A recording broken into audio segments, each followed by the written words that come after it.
Oke, apa kabar semuanya? Perkenalkan, nama saya Andriano Kurniawan dengan NIM 71230992. Pada kesempatan kali ini saya akan mereview sebuah game buatan uh, asal developers Korea, yaitu Project Moon, dengan judul game yaitu Lobotomy Corporation. Oke, Lobotomy Corporation ini adalah game simulasi manajemen horor dengan elemen roguelite, yang dimana kita berperan sebagai seorang administrator di sebuah perusahaan energi misterius yang menghasilkan listrik dengan mengelola entitas gaib yang bernama Abnormalities. Pada review kali ini kita akan menyebut Abnormality sebagai Abno saja, karena penyebutan yang lumayan sulit ya. Oke, mari kita mulai. Ya, oke, yang pertama itu gameplay. Untuk gameplay sendiri, sebagai administrator kita harus mengelola energi, yang dimana energi ini dikelola dari setiap apno yang kita punya. Jadi kita sebagai seorang administrator, kita akan memberikan tugas kepada para employee atau karyawan kita untuk merawat setiap apno yang ada. Kadang kita juga harus memperhatikan setiap karyawan kita, mulai dari stat para karyawan dan juga sanitinya. Kita juga harus bisa mengecek setiap karyawan apakah sanitinya tidak rendah atau penuh. Karena apabila karyawan memiliki saniti yang rendah, karyawan akan bisa menjadi stres dan menyerang karyawan yang lain. Untuk siklusnya sendiri ada sekitar 4 siklus. Ada sekitar 5 siklus. Yang pertama itu siklus observasi. Kita menerima abnormalities baru tanpa mengetahui apapun tentangnya. Jadi ketika kita menerima abno, kita tidak tahu apapun tentang informasi abno ini. Apa yang dia benci, apa yang dia suka, bagaimana cara menanganinya, apakah abno ini perlu penanganan khusus. Sehingga kita harus terus memainkan ini untuk membuka setiap informasi yang ada tentang abno ini. Kedua, perintah. Kita menugaskan karyawan untuk berinteraksi, misalnya memberi makan, membersihkan, dan bermain dengan abnormalities untuk menghasilkan energi. Jadi, setiap abno yang kita terima itu akan menghasilkan sebuah energi ketika kita merawat para abno ini.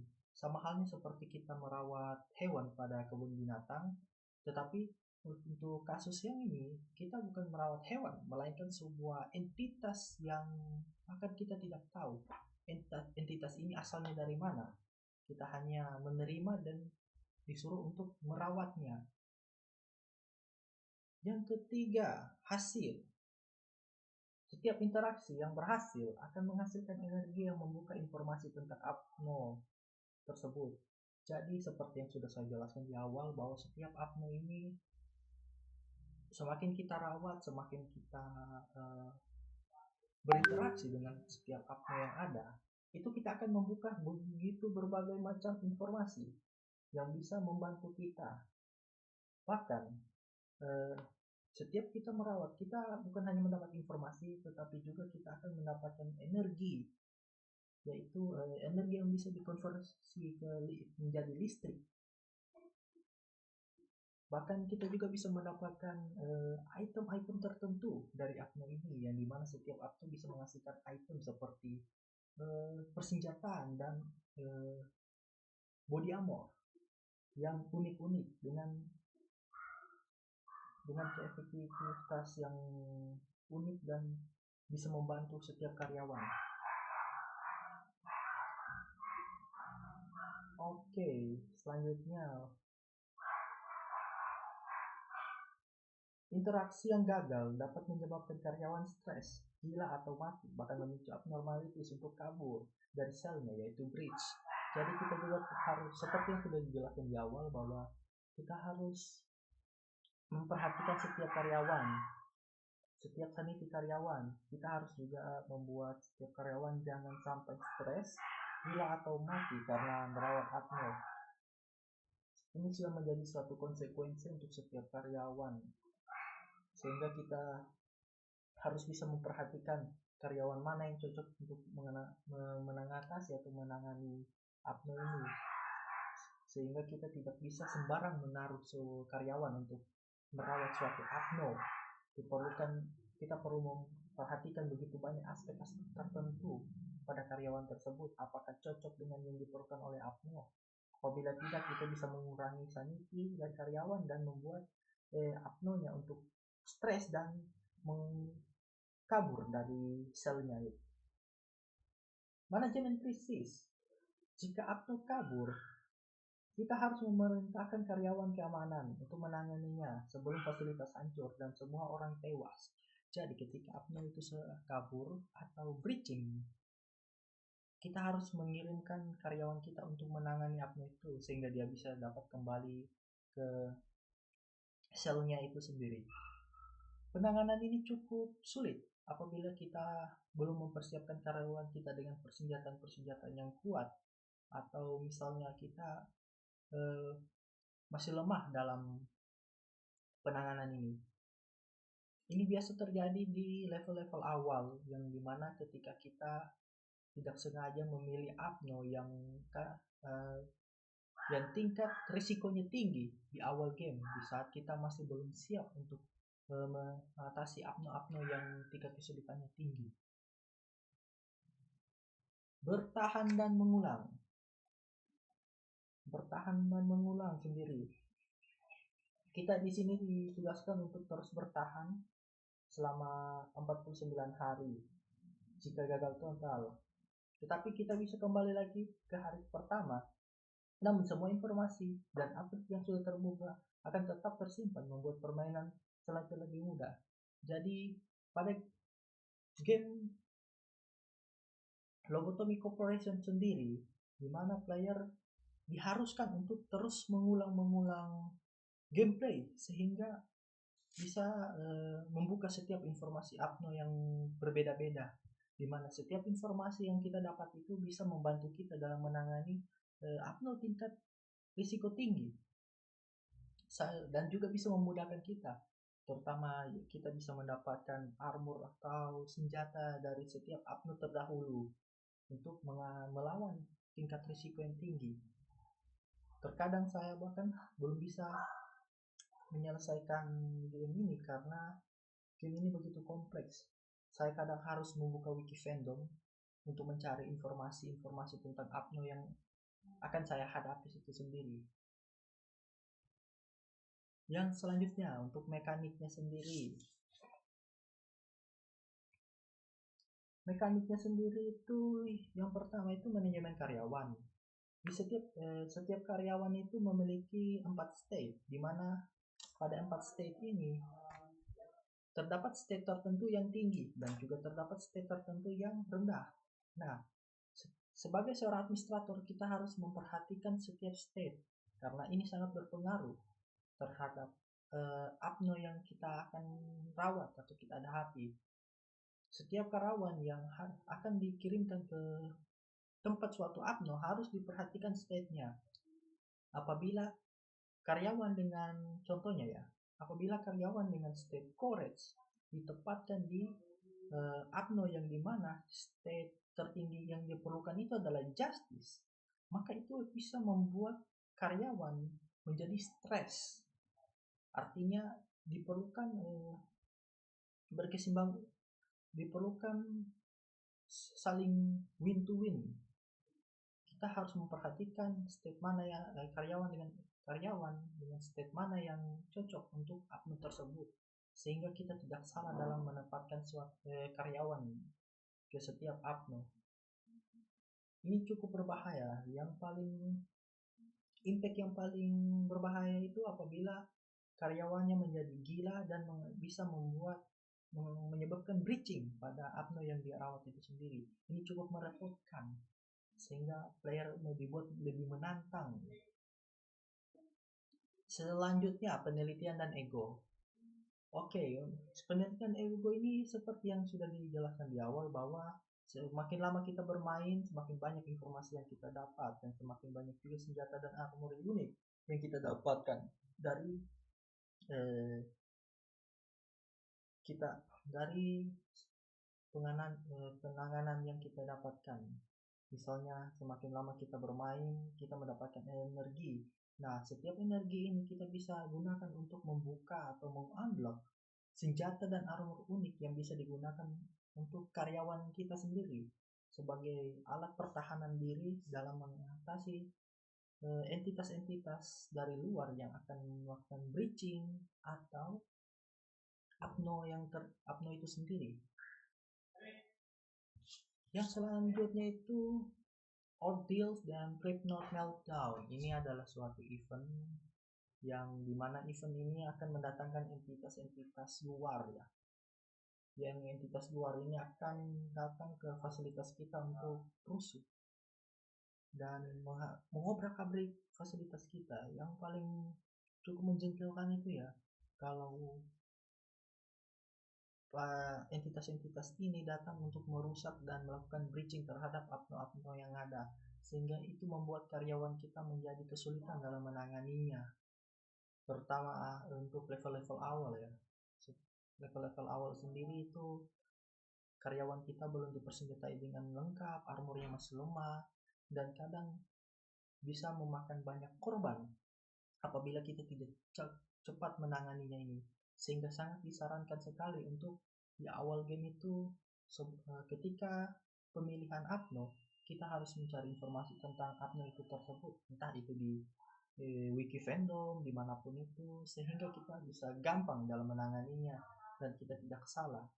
Dan ketika juga kita menghadapi Cryptnaut Meltdown atau serangan dari luar oleh entitas itu, kita menjadi lebih ready atau siap dalam menghadapinya. Karyawan kita menjadi lebih sudah kuat lah dalam menghadapinya. Oke, selanjutnya ya, art-nya. Oke, di sini kita akan membahas art, di mana art untuk yang pertama itu ya, kontras dari karyawan artnya itu sendiri. Untuk karyawan itu dia artnya chibi, dan mereka ini akan berhadapan dengan monster yang artnya itu surreal atau menyeramkan. Ada banyak jenis sekali apno-apno yang menyeramkan, yang cukup bisa dibilang creepy atau horror ya. Mungkin kalau pernah dengar yang namanya creepypasta atau apa itu semua, atau semacam SCP. Nah, game ini mengambil konsep dari hal-hal seperti itu, seperti kayak creepypasta, SCP. Mungkin yang sudah terbiasa mendengar itu, game ini mengambil inspirasi dari cerita-cerita itu ya. Gimana? Oke. Untuk artnya sendiri, selain dari chibi, ketika cutscene atau misalnya interaksi dengan karakter-karakter tertentu, dia akan karakter tertentu itu bukan berbentuk chibi lagi, melainkan seperti ya style-style anime pada umumnya, style 2D anime pada umumnya, yang dimana ini juga memperbagus interaksi antara tokoh-tokoh tertentu ya, tokoh-tokoh karakter tertentu yang sifatnya itu bukan hanya sebagai NPC seperti umumnya karyawan, tetapi berperan penting dalam main story dari game itu sendiri. Jadi game ini juga memiliki main story ya, jadi dia tidak arcade begitulah. Dia memiliki main story yang main story-nya itu cukup mind blowing karena ya cukup bercabang. Jadi setiap interaksi atau setiap ya apa yang kita lakukan itu berpengaruh ke cerita akhir. Kalau tidak salah ini ada 100 ending dari setiap hari, apa ya, dari ada 100 ending dari setiap gameplay, sehingga gameplaynya itu bisa dibilang setiap pengulangan dari gameplay itu bersifat canon atau berpengaruh dengan ending-ending yang kita dapat. Yang kedua, UI corporate klinis, nuansa dingin dan birokratis. Ya, style dari UI, style dari FAQ yang ditampilkan itu memang menggambarkan suatu korporat ya, perusahaan-perusahaan gelap lah. Karena ini sifatnya ceritanya ini mengambil latar post apokaliptik, dan dimana setelah dalam lore-nya sendiri itu terjadi suatu insiden yang membuat monster-monster ini bisa muncul, sehingga cukup bernuansa horor lah, dan menyajikan apa ya, pokoknya menyajikan hal-hal yang horor psikologis. Musiknya juga bagus. Untuk game ini yang aku suka dari game ini adalah suara efek alarmnya yang cukup menegangkan. Ketika terjadi suatu breaching atau ada yang entitas yang datang dari luar datang menyerang, itu akan muncul suatu alarm atau sound effect yang membuat situasi itu cukup menegangkan ketika terjadi breaching itu sendiri, sehingga membuat kita sebagai player itu sulit untuk fokus. Itu juga menjadi suatu tantangan dalam game itu sendiri ya. Tapi itu juga menjadi suatu ketertarikan sehingga orang betah dalam bermain game ini. Untuk teknologi ya, game ini sendiri dibuat dengan Unity, sehingga game ini memerlukan spesifikasi yang cukup medium lah, tidak terlalu high atau tidak terlalu low. AI-nya yang kompleks, setiap Apno yang kita hadapi dan karyawan yang kita miliki itu memiliki perilakuan unik, di mana AI dari game ini cukup kompleks untuk setiap Apno dan karyawannya, sehingga kita perlu lebih teliti lagi dalam memanage di setiap karakter-karakter yang ada di dalam game ini. UI top down dan fungsional, mudah monitor ruangan. Untuk UI-nya sendiri terbilang cukup bagus dan bisa dibilang nyaman. Dan untuk kita sebagai player untuk memeriksa setiap karyawan-karyawan atau ruang-ruang sel dari setiap Apno yang ada, atau memperhatikan apabila terjadi abnormalities atau insiden-insiden tertentu ya yang di luar nalar yang kiri kita lah. Tapi UI-nya cukup bagus dan nyaman, stabil, tapi performa bisa drop di tahap akhir. Nah, seperti yang telah aku jelaskan di awal tadi, bahwa akan ada event-event tertentu seperti Cliptop Meltdown yang dimana itu serangan entitas dari luar atau breaching. Nah, ketika terjadi itu, terkadang saya juga mengalami drop perform, di mana performa yang saya miliki itu tiba-tiba turun. Mungkin dikarenakan semakin terlalu banyak objek yang muncul muncul bersamaan, atau tidak, saking kacaunya, saking chaosnya itu, sehingga terkadang frame-nya drop. Tapi tidak menutup kemungkinan bahwa gameplaynya itu akan terasa boring atau mungkin akan mengganggu player. Itu tidak terjadi setiap kali, hanya di saat-saat tertentu saja. Oke, untuk dari review dari saya sendiri, ini game yang sangat rekomendasi sekali untuk player-player yang suka tantangan atau suka game-game yang memerlukan konsentrasi tinggi atau manajemen yang tinggi dalam menangani suatu atau menghadapi sesuatu, misalnya problem solving atau apapun lah itu. Ini game sangat rekomendasi sekali dimainkan ya. Mungkin sekian dari saya ya. Sekian review dari saya. Terima kasih atas kesempatan yang sudah dikasih. See you next time.